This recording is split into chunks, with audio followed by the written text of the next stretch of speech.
Imagine this: 20% of new businesses fail within the first 2 years. 45% of new business startups don't survive the fifth year. 65% of new startups fail during the first 10 years, and 75% of American startups go out of business during the first 15 years. If you know your numbers, you can buck the stats and the trends that you see here. What I'm going to do is show you how to create your own rolling profit, and you don't have to have an accounting degree or spend 18 years working in corporate like I did. The profit and loss statement is a financial statement that summarizes the revenues, costs, and expenses incurred during a specific period. We're going to focus on a month, and it's going to be a rolling monthly.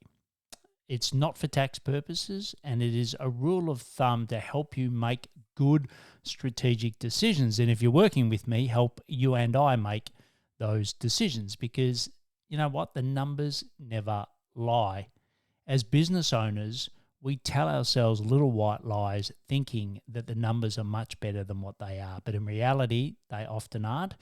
And as Jim Collins said, you start at the truth and then you improve from there.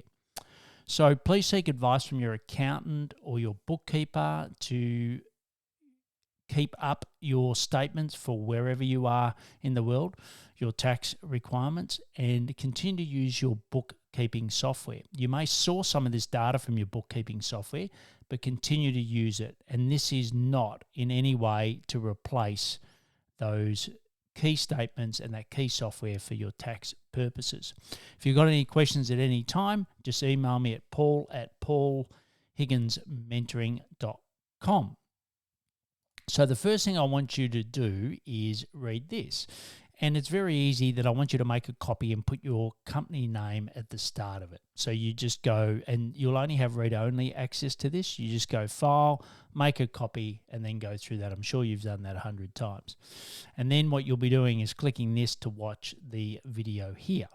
So we're going to start with the profit and loss. So this is where all of these other tabs all get linked into, right? And most of you have seen a profit and loss before. You just probably haven't seen it in this way. So I'll explain it briefly. So we've got three forms of revenue. So these relate to the tabs, which I'll show you. We've also got your cost of goods sold. Now, cost of goods sold is normally allocating the time that is directly related to the sale of the service. Now, most of you are selling services, not products. And most of your costs in cost of goods sold is people. So that's what we've done. Now, the most important thing here is your time as the owner of the business. If it's in delivery, you need to allocate that percentage of your time in this cost of goods sold. Often I'll see people that have inflated numbers, and it's because they haven't correctly allocated their costs. And in a lot of cases, owners don't allocate a cost at all. Now, once again, for accounting purposes, it may be different, right? So you may give yourself a higher or lower wage depending on what your accounting is briefing you. That's not what we're here to do. What we're here to do is work out from a strategy point of view, what do our numbers tell us, and also forecast where we want to be, okay? And the other thing is you may want to use a commercial wage. So, if you don't know what that is, just reach out to me and I can give you an indicative commercial wage for tech consultants, just at paul@paulhigginsmentoring.com. Okay, so, and what you'll see is what's the difference between the dark and the white cells versus the ones that are shaded in green. The ones that are in green are the ones that you put in. The ones that are in the white cells are from other tabs, which I'll go through each of those in a moment. So what I've done is just taken what are the indicative costs then of most tech consultants, right? So you have your owner's salary, and then, as I said, there's different tabs which I won't go through, but you may have a motor vehicle. If any of these aren't relevant to you, just put a 0 in the column. You got bank fees, you got travel, you got some insurances, you got some business meals, you got training, you got equipment lease, rental if you're renting a property, janitorial services, office supplies, and utilities. So that's, it's not everything. Now, if there's something that you're spending on and you're looking from your current P&L statement, which is being made by your accountant, there may be some other costs. Just put it into utilities is probably, the catch-all, right? And then you've got your total expenditure, and your EBIT, which is earnings before interest and tax, is effectively your gross profit minus your costs. And then I've just applied a 30% tax. So tax rates are different in every state, every country. So what you can do is go and change that percentage. It just gives you a rough indication post-tax what you're making. And then all I've done is just times it by 12 to get an annual. And you can see here the percentage of the cost base. So what I've done is, normally sorted in highest to lowest, and then your percentage of revenue as well, which we'll talk about some of the ratios in a moment. Okay. So what I'll do now is just go through each tab so that you can fill it out, right? And remember that if you're getting stuck at any point, just email me at paul@paulhigginsmentoring.com. So the next is the revenue. Now, what we've just done this in a very simple way, which is the numbers times the rate is the total revenue. Now, some of you are still working on a per hour basis. And if that's the case, just cum it up to what it would be for a monthly amount, because these are monthly revenues. So you might have, one client at a certain rate. So you would say, okay, for the month on average, it's this. Now, remember, these are indicative, right? They don't have to be exact. They're not for tax purposes. It's indicative. So that's what you do there. Now, why have I done 3 different revenue streams? Because you may have different formats. You might have some that are project-based.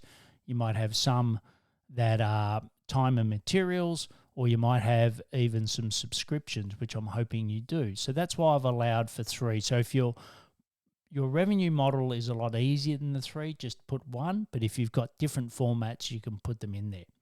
Then we go into the cost. So the R is revenue, the C at the start is costs, and we've got the people. So you might have, so for me, I've got a chief of staff, so you'd put in their monthly wage. You might have a PM, you might have developers, VA, sales admin, etc. So remember that these costs are directly associated to the cost of the product. So are they directly related to the service? So this 8,000 there is taking this figure here. Okay. So if some of the only proportion what there is of the total costs against there, and then I'll show you in the next tab where you can put the rest of it. Right. So just remembering the cost of goods sold is where it's directly related to delivering the service. Once again, if you've got any questions, just email me at paul@paulhigginsmentoring.com. And remember, we're going to go through this together. So that will certainly help answer those questions as well. So then we've got the contractors, right? So these are the contractors where, think about it, it's anything that you're paying that is not directly related to that cost of goods sold, okay? So some of them might be a mentor, might be you're getting some help with content. You might have your accountant, you might have your bookkeeper, you might have your website, your design, your legal, and then others. So, just take a cum of the costs that are not directly related to delivery of the product or the service, right? And then put that in there. So once again, it doesn't have to be 100% accurate. What we're doing is looking for a top line theme here when we go through this. The next is your tech stack. Now, I've got lots of information here on the tech stack, so you may not have as many of these things, but just effectively put in the against the category. So the payment card might be Stripe, for example. So what are you paying on a per month basis for Stripe?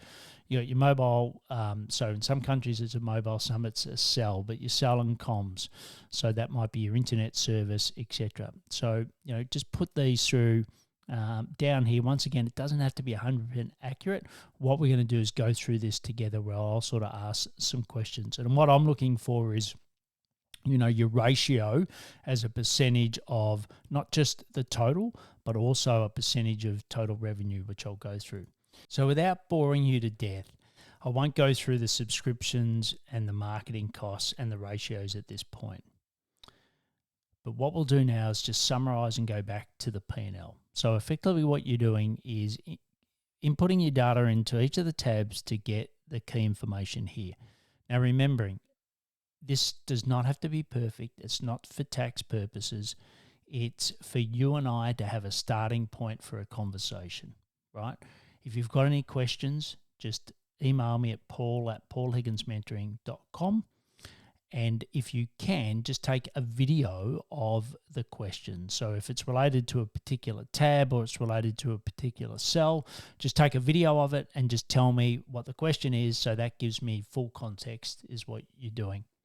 So that is how you're going to create your rolling profit. You can email me your version at paul@paulhigginsmentoring.com, and I look forward to talking soon. Thank you.